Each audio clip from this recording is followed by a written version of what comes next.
नमस्कार, आप देख रहे हैं 4 PM। मैं हूं आपके साथ सिमरन। 2024 के लोकसभा चुनावों में अगर किसी पार्टी ने अपने प्रदर्शन से हैरान किया है और शानदार सफलता हासिल की है तो वो अखिलेश यादव के नेतृत्व वाली समाजवादी पार्टी रही है। पिछले लोकसभा चुनावों में सिर्फ 5 सीटें जीतने वाली समाजवादी पार्टी ने इस लोकसभा चुनाव में 37 सीटों पर अपना परचम लहराया और देश की तीसरी सबसे बड़ी पार्टी बनी।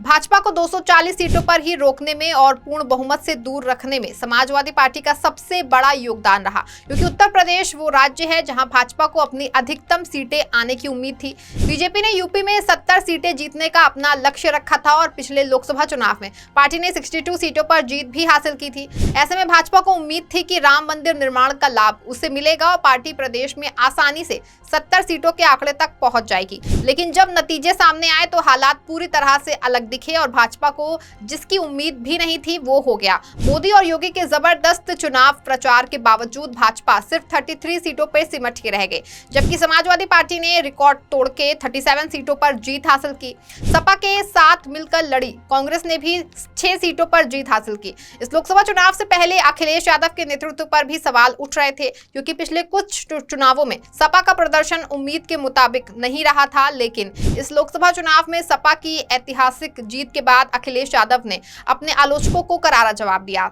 साथ ही उत्तर प्रदेश के साथ साथ अब दिल्ली की राजनीति पर भी अपना ध्यान केंद्रित करना शुरू कर दिया है। यही कारण है कि अखिलेश ने विधानसभा सदस्य के रूप में इस्तीफा देकर लोकसभा को चुना। इसका मतलब साफ है कि अखिलेश यादव अब अपने नेतृत्व में राष्ट्रीय राजनीति पर भी फोकस करना चाहते हैं और अब वो पार्टी का कद और भी बढ़ाना चाहते हैं। जिस तरह से अखिलेश यादव लोकसभा चुनाव के बाद दिल्ली में भी लगातार सक्रिय दिख रहे हैं और लोकसभा में लगातार उत्तर प्रदेश के विकास का मुद्दा उठाते वो दिखे और अब यूपी से आगे बढ़कर अन्य राज्यों में भी अपना ध्यान दे रहे हैं, जिससे ये साफ जाहिर है कि अखिलेश अब समाजवादी पार्टी को क्षेत्रीय पार्टी से निकालकर एक राष्ट्रीय पार्टी बनाने की ओर अग्रसर हो चुके हैं। इस ओर वो लगातार अपने कदम भी बढ़ा रहे हैं। पिछले दिनों 4 PM के ही कार्यक्रम में शिरकत करने पहुंचे सपा प्रमुख अखिलेश यादव ने बातचीत के दौरान ये कहा था कि हर राजनीतिक दल चाहता है कि वो राष्ट्रीय पार्टी के रूप में आगे बढ़े।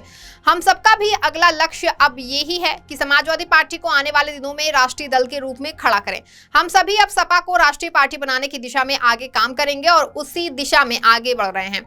मतलब साफ है कि लोकसभा चुनावों में मिली अपार सफलता और देश की तीसरी सबसे बड़ी पार्टी बनने के बाद अब अखिलेश यादव समाजवादी पार्टी का कद और भी बढ़ाना चाह रहे हैं और नेशनल पार्टी बनाने की ओर लगातार काम करते दिख रहे हैं। सपा के राष्ट्रीय दल बनाने की योजना के तहत ही अखिलेश यादव अब अन्य राज्यों के विधानसभा चुनावों में भी ताल ठोकने की रणनीति बना रहे हैं और इस दिशा में तेजी से काम कर रहे हैं। सितंबर अक्टूबर में होने जा रहे जम्मू कश्मीर और हरियाणा विधानसभा चुनावों के लिए भी समाजवादी पार्टी अपनी तैयारियों में जुटी है और इन दोनों राज्यों में अपने प्रत्याशी उतारने की योजना बना रही है।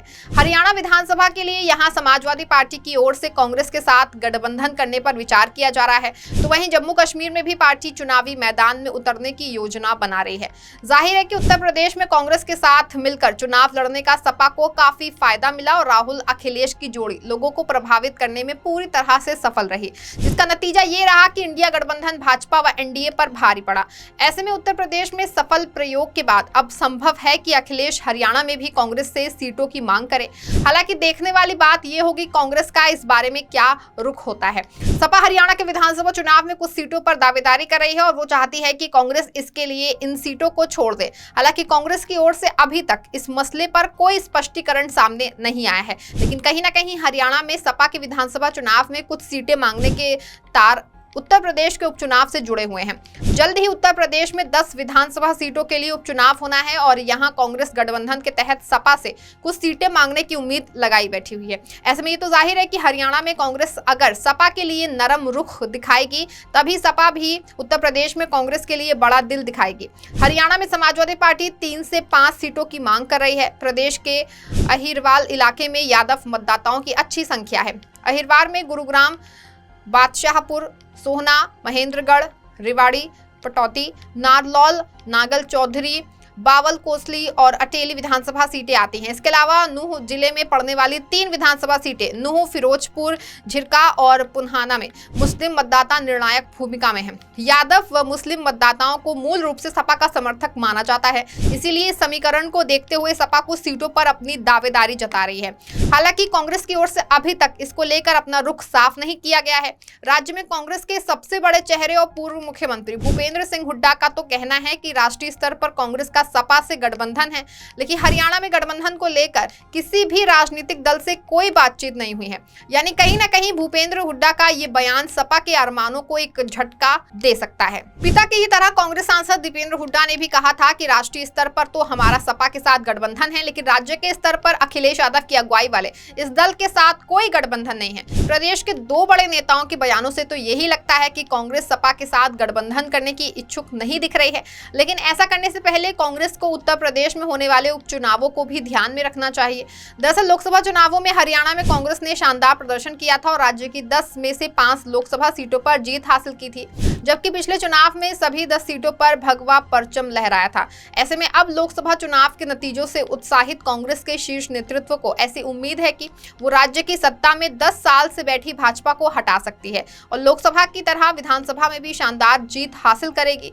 90 सीटों वाले हरियाणा में कांग्रेस जानती है कि उसके लिए एक एक सीट बहुत महत्वपूर्ण है, इसलिए पार्टी हर सीट पर पूरी ताकत और संसाधन जुटाकर चुनाव लड़ना चाहती है। लेकिन हरियाणा में सपा के सीटें मांगने का कनेक्शन उत्तर प्रदेश में भी है। ऐसे में अगर कांग्रेस यहां सपा को निराश करेगी तो उत्तर प्रदेश में कांग्रेस को दुखी होना पड़ सकता है कि हरियाणा में अगर कांग्रेस मजबूत है तो उत्तर प्रदेश में सपा मजबूत है।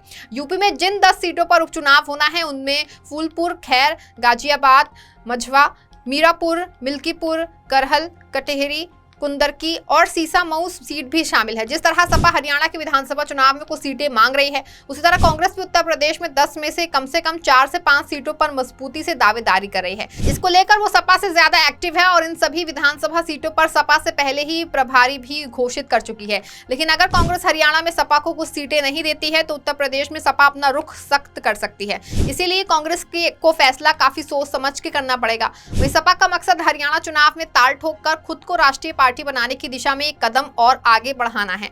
सिर्फ हरियाणा ही नहीं बल्कि हरियाणा के साथ ही होने वाले जम्मू कश्मीर के विधानसभा चुनावों में भी समाजवादी पार्टी उम्मीदवार उतारने की इच्छुक दिख रहे हैं। इसके लिए पार्टी नए सिरे से तैयारियों में जुटी है। हाल ही में सपा प्रमुख अखिलेश यादव ने जियालाल वर्मा को जम्मू कश्मीर का प्रदेश अध्यक्ष बनाया। अब जियालाल वर्मा की अगुवाई में जम्मू कश्मीर में पार्टी की रीलॉन्चिंग की तैयारी है। प्राप्त जानकारी के मुताबिक सपा मुस्लिम बाहुल्य सीटों पर उम्मीदवार उतार सकती है। इस मामले पर सपा प्रवक्ता जूही सिंह का कहना है कि पार्टी पहले भी जम्मू कश्मीर में चुनाव लड़ चुकी है। जम्मू कश्मीर में विधायक और सांसद रह चुके शेख अब्दुल रहमान पार्टी के प्रदेश अध्यक्ष रह चुके हैं। वो पार्टी का संगठन पहले से ही सक्रिय है।